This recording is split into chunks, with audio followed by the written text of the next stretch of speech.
ATC information channel में आप सबका स्वागत है। आज हम रॉबर्ट ओपनहेमर के बारे में जानकारी लेने वाले हैं। रॉबर्ट ओपनहेमर एक अमेरिकन थ्योरेटिकल फिजिसिस्ट थे जिनका जन्म 22 अप्रैल 1904 को हुआ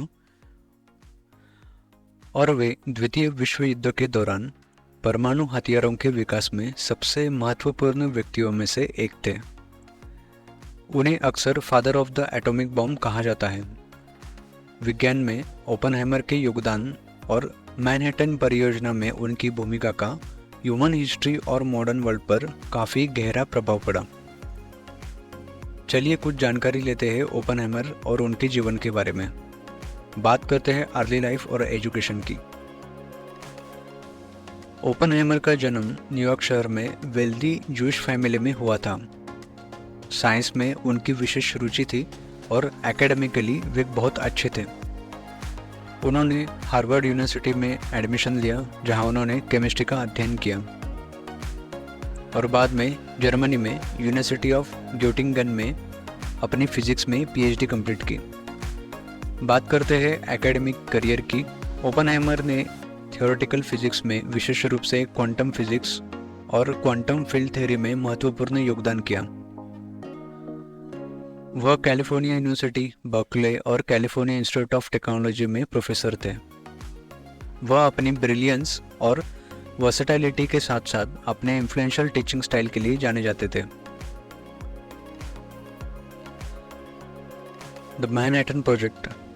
द्वितीय विश्व युद्ध के दौरान ओपनहेमर को मैनहट्टन परियोजना का साइंटिफिक डायरेक्टर नियुक्त किया गया, जो एक top secret US government research programme था जिसका उद्देश्य था परमाणु हथियार विकसित करना। उन्होंने लॉस एलामोस नेशनल लेबोरेटरी में वैज्ञानिकों की एक टीम को लीड किया, जहां उन्होंने जुलाई 1945 को सफलतापूर्वक पहला परमाणु बम बनाया जिसका कोड नेम ट्रिनिटी था। बात करते हैं कुछ कंट्रोवर्सी की। अपने सफल करियर के बावजूद ओपनहेमर बहुत सारे कंट्रोवर्सी से जुड़े रहे।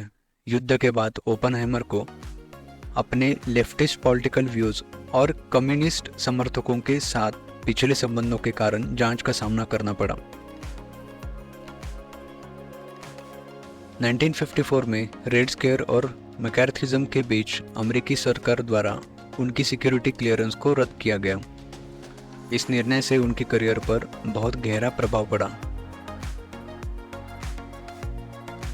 बाद में उनकी सिक्योरिटी क्लियरेंस रद्द होने के बाद गवर्नमेंट साइंस और पॉलिसी में ओपनहेमर का प्रभाव काफ़ी कम हो गया था। वह शिक्षा जगत में लौट आए और प्रिंसटन, न्यू जर्सी में इंस्टीट्यूट ऑफ एडवांस स्टडीज़ में उन्होंने प्रोफेसर के रूप में कार्य किया। विवादों के बावजूद उन्होंने अपना शोध जारी रखा और थ्योरेटिकल फिजिक्स में उल्लेखनीय योगदान दिया। बात करते हैं लेगेसी की। अगर लेगेसी की बात बोली जाए तो ओपनहेमर को अपने समय के सबसे प्रतिभाशाली वैज्ञानिकों में से एक और परमाणु हथियार के विकास में एक प्रमुख व्यक्ति के रूप में याद किया जाता है। मैनहट्टन परियोजना में उनकी भूमिका और उसके बाद हिरोशिमा और नागासाकी पर परमाणु बमों का उपयोग नैतिक बहस का विषय बना हुआ है। ओपनहेमर के कार्य ने मॉडर्न न्यूक्लियर फिजिक्स के लिए बेस तैयार किया और US को साइंटिफिक रिसर्च में एक प्रमुख शक्ति के रूप में स्थापित किया। ओपनहेमर की 62 वर्ष की आयु में 18 फरवरी 1967 को प्रिंसटन, न्यू जर्सी में गले के कैंसर के कारण मृत्यु हो गई। तो कुल मिलाकर ओपनहेमर का जीवन scientific achievement, war time responsibility, political controversy और पर्सनल स्ट्रगल्स का एक जटिल मिश्रण है, जो उन्हें 20वीं सदी के सबसे इन्फ्लुएंशियल व्यक्ति में से एक बनाता है। तो ये थी कुछ जानकारी ओपनहेमर के बारे में। उम्मीद है आपको ये वीडियो अच्छी लगी होगी। वीडियो को लाइक शेयर ज़रूर कीजिए और जी हाँ, चैनल को सब्सक्राइब करना ना भूलिए। धन्यवाद।